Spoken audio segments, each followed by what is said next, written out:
Kuttikkanam തട്ടാത്തിക്കാനത്ത് college വിദ്യാർത്ഥി കയത്തിൽ വീണ് മരിച്ചു. മരിയൻ കോളേജിലെ 2ാം വർഷ ബിരുദ വിദ്യാർത്ഥി കരിമൻ സ്വദേശി അരവിന്ദ് കെ സുരേഷാണ് മരിച്ചത്. വ്യാഴാഴ്ച 3:30യോടെയാണ് അപകടം.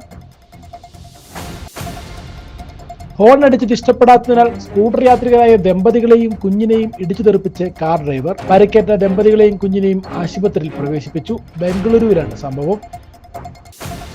കാമുകിയുടെ മാതാപിതാക്കളുടെ പ്രീതി സമ്പാദിക്കുന്നതിനായി അമിതവണ്ണം കുറയ്ക്കാനുള്ള ശസ്ത്രക്രിയയ്ക്ക് വിധേയനായ യുവാവ് മരിച്ചു. ചൈനയിലാണ് സംഭവം. 36-കാരനാണ് മരിച്ചത്. വിവാഹത്തിന് തയ്യാറെടുക്കുന്നതിനിടയിലാണ് യുവാവിന്റെ മരണം.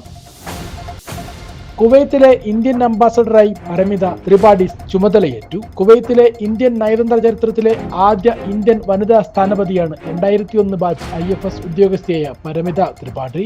എംബസി അങ്കണത്തിലെ മഹാത്മാഗാന്ധിയുടെ പ്രതിമയിൽ പുഷ്പാർച്ചന നടത്തിയ ശേഷമാണ് പരമിത ത്രിപാഠി സ്ഥാനമേറ്റെടുത്തത്.